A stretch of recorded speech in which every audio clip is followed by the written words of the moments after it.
If I've got to get up, I've shown it in all throughout my career. I'm carrying on no matter what, with 20 stitch gashes over my eye, being dropped on the floor flat on my face, being hurt on multiple occasions. I will carry on fighting. I don't care what you do to me. If I can, I will. And I didn't never want my son to see me like that. Dad should be superheroes to the kids. So when I turned around seeing him, I just remember running. I didn't even say nothing to him. I just looked at him, ran down the steps and was crying my eyes out in the dressing room. This is an hour and a half, 2 hours before the biggest fight of my life, and I'm in tears sobbing in the dressing room because I just shouldn't have put him there.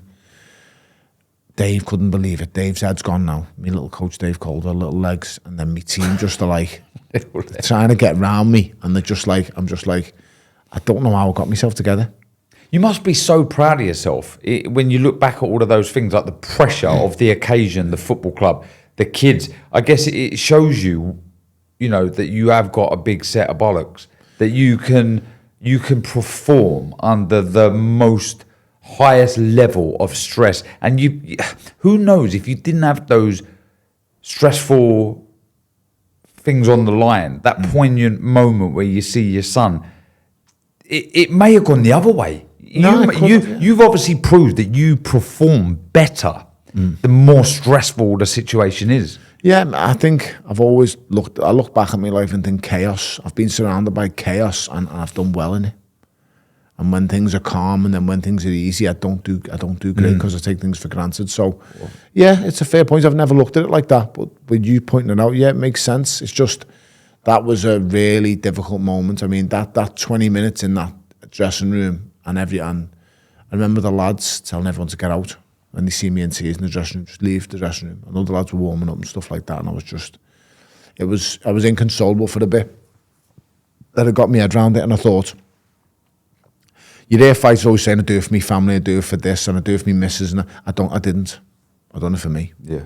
I didn't chase this world title. I had this dream of being a WBC world champion before my kids came along. I had this dream of fighting at Goodison Park before my wife came into the picture. I weren't doing this for them. I was doing it for me.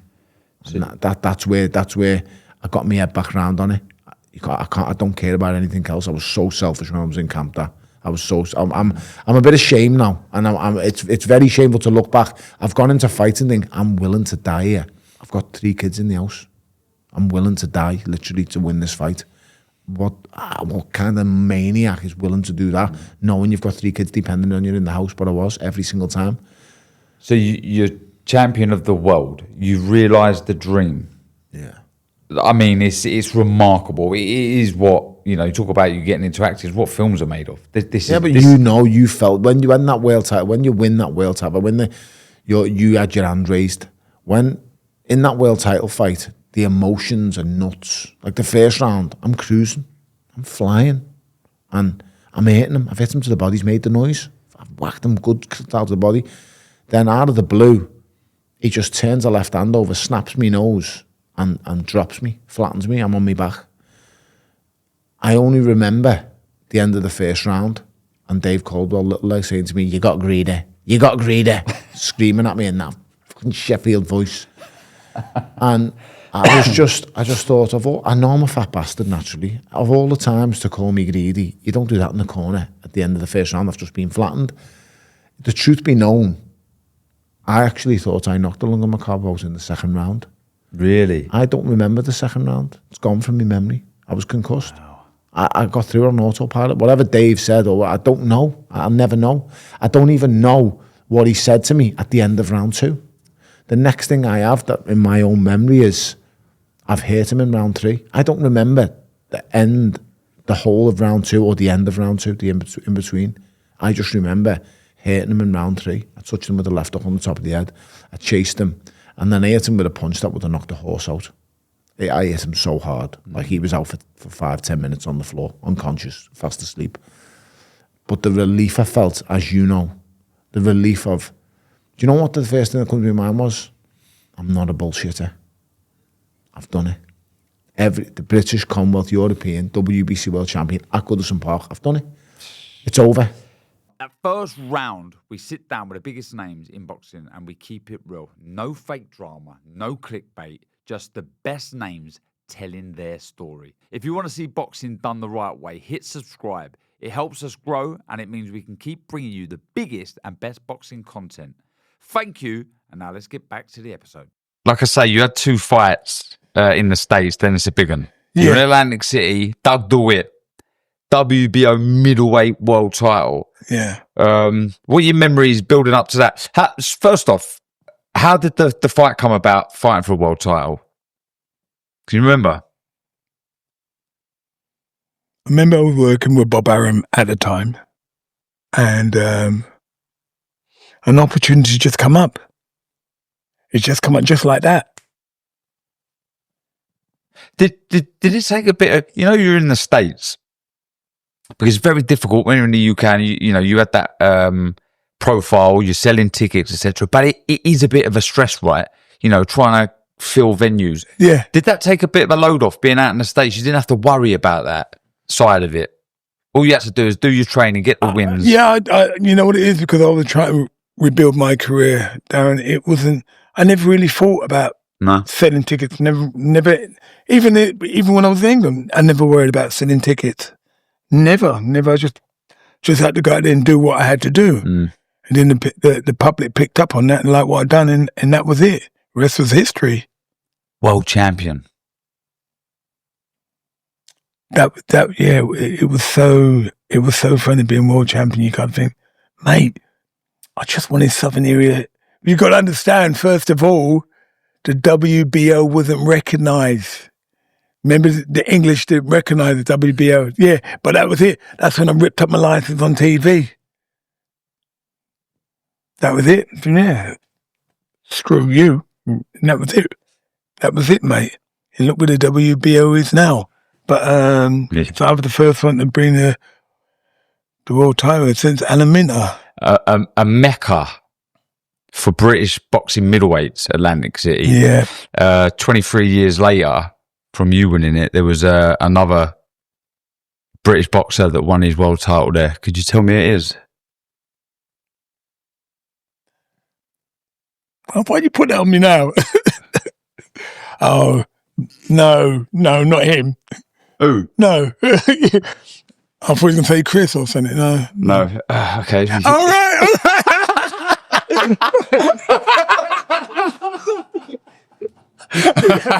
All right then. Well done, Dan. Do you know what? Funny enough, right? I actually didn't know that you'd won your world title in Atlantic City. So when I see it, it was like, fly me. Another British, Londoner who won their world title, middleweight world title in Atlantic City. Well, yeah, good. Thank you, mate. You put that one right on me, mate. Yeah. All right, well, look, with the little hints, you got it.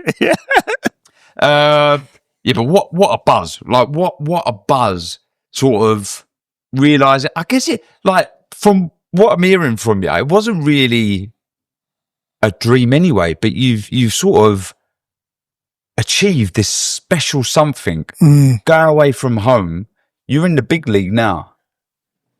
Yeah, and it was so funny because but it still ain't sunk in though that you're world champion. It's really hard because it's like I said, I think I can win the Southern area. I might have a shot at the British, and now I'm world champion. So as I was walking to the ring, I was thinking to myself, everyone's expecting you to get knocked on your ass here. And I was just thinking over my dead body, you've worked too hard for this, This fight is one of them fights where it makes the difference. It's going to make a difference to not just for me and my family. I win this fight, me and my family are going to be able to get things we never dreamed of. And that's what's stopping me getting in the way, him here. And they've been saying to it for years, I'll never do this. Kostya, he'll beat me in 6, he'll beat me in 4, and I won't go past 2. That was in the papers in the morning of the fight. And that's all I could think out and walking to the ring. To be honest, I thought, now over my dead body, I'm going to shock the world tonight and prove to everybody what I thought all along. And it was. That's what it was. How tough was it, Rick? The fight itself for you? Oh, he was a murderous puncher. Was he really? I thought he was a little bit older than me, obviously, so I thought, I've got to set a pace from the start. And if I set a pace from the start, early doors, first couple of rounds, he's got to force it then. And if, bearing in mind he's a few years older than me, he's got to force it. But the fact that he's not gone more than 3 rounds in the last 3 years, you know, because he's been knocking everybody out, you know, everything like that. I went, you know, if I set the pace early doors, first couple of rounds, he's got to chase it. And the last thing he wants to do is chase it because he's a bit older than me. So the tactics that me and Billy Graham had, but the first round he hit me with, he was like Russians and Eastern Europeans. He wouldn't jab from there. He'd go, bang, and it would only travel that far. But when it hit me, it's like I'd run into a double-decker fucking bus. It was like, it'd only gone like that. Dink, and I used to, oh, shit. Do you know what I mean? And then he'd like, dink, and then the right hand would come over, and he hurt me every time. And then when I got in close to him, he felt really, really strong. And I mean, so I was being very, very clever, and I think I won the first 2 rounds by a mile. But then he won a lot of the middle rounds, 3, 4, 5, 6, 7, you know, where I was working him, but I couldn't close the distance. But I'll come back a corner after the end of the second, Billy go, what's his power like? I go, horrendous. He went, all right, just keep working him, just keep smart, stay close, smother him, keep the punch volume up, do you know what I mean? But, you know, keep yourself safe, you know what I mean? And it'll dwindle as it goes on. And it got to like round 6. What's his power like? I went, still hurting me, Bill. Keep doing what you're doing. Keep smothering. Keep the pressure on. Keep working him. Said even when he wants to rest, you work him. You know, when you want a little bit of a rest, make sure you're working him. Yeah. Do you know what I mean? And stuff like that. And it got to round 8, and he went, he went, what's his power like now, Rick? I went, you still hurting me. And Billy must have been in the corner must have thought, oh shit, we've only 4 rounds left. And then come back at the end of the 9th round, he hit him with a body shot, like, bang, and then I grabbed him, and he sort of like, you could feel him sort of like in the clinch, sort of like go, and I nudged him, and he hit him with another one. He went, and I come back to the corner, Billy went, what's his like? I went, he's gone, Bill. Really? Before he went, he could get him. I went, he's gone. I went instantly, and that gone. I said, he's like a wet lettuce. I said, he's just gone completely. He went, right, now's the time. He said, we've got a couple of rounds to catch up, but put your foot down in the next couple of rounds. I put my foot down in the next couple of rounds. And then I think going into the 10th round or the 11th round, I think I was about 1 round up, you know, and stuff like that. But because I'd worked so hard in the middle rounds, I said to Billy, I spat my gum shirt out and I'm done, Billy. I don't want to hear that. He said, you knew we spoke about this for years. You know, we spoke about this for years. You knew how hard it was going to be. You knew, you'd get to him in a position where, you know, you'd be knackered and it's who wants it more. I said, I tell you what, Ricky, if you throw the towel in now, you'll wake up tomorrow and you'll never forgive yourself. Now, this is the position we knew we'd have to go through the pain to get in this position. And we knew once we got in this position, we had to put our foot down. And you're telling me you're gone, you're not going to put your foot down. He said, come on, Rick, you're like that. And, you know, trainers know the right words to say to you at the right time. It might only be a few words, but it hits home, Dad, doesn't it? You go bang, you go, yes, you're right. And I stood up and I looked round Billy and then I just saw Dave Parris go like that. And I thought, oh, thank God for that. And then I fell on the floor. I started crying and... what a buzz. Just, he said it would go down as one of the best ever wins ever in a British boxing ring. You know what I mean? Nobody gave me a chance to do it. I did it in my hometown of Manchester in front of 20,000 fans. And to be a world champion was always the dream. But, to beat the number one, I think it was number 2 pound for pound. And you can be a world champion, but it doesn't mean you're the number 1 in your weight. Yeah. But he was the university recognised undisputed champion, you know, and he was number 2 pound for pound. And fights like that don't happen too often. And I think the manner in which it was for me to make a punching machine like Kostya, who's an animal, no one gave me a chance, for him to sit on the stool and go, no more. You know, if I'd have hit him and knocked him out with one of my trademark body shots, it couldn't have been a better ending than having a fighter like Kostya go, no, I've had enough. I couldn't have written me. They said, how did you want your best win, your perfect fight to go? I couldn't have written it any more perfect. This is the chance to realise a dream, and you're in with a legend in Chris Eubank, someone who's really made a massive name for himself in British boxing, world boxing history. I mean, he's cemented. You drop him in the first round. He must have been thinking, easy work. You know what? Yeah, man. If I just go back, it's like when I was supposed to fight Steve Collins. So Steve Collins was the champion, and then he retired. He didn't want to fight, so he retired 2 weeks before. And Eubank was stepping in his comeback fight. So I remember being really nervous going into that fight. I was been a Eubank fan, watching Eubank Ben, and I just knew that Eubank he's unpredictable. You know, I prepared for Steve Collins. You know, come forward. I was really confident. Not to say I wasn't confident with Eubank, but you've seen with his fight with Watson, he's dangerous. Yeah. You know, he's with Ben, wars with Ben, experienced, incredible chin. So yeah, incredible chin. And like I just remember going to Grosvenor Hotel and him saying, I remember sat there, and at the time I was just I knocked everybody else. I was just cocky. It's like, what's going to happen? I knock him out 3 rounds. And that was just it. That was me. And that was me saying, I can take you to the trenches. I can take you to a place you've never been. Like, fucking trenches. Anyway. And like I said, first round, man, and first left hook I threw. And that must have been one of the best left hooks I've ever thrown, because he landed on his back. And I was thinking, yeah, this is going to be all over, mate. You know what? Like 2, 3, 4 rounds, because I've never didn't know how to pace myself. I was inexperienced, and I used to load up with every punch.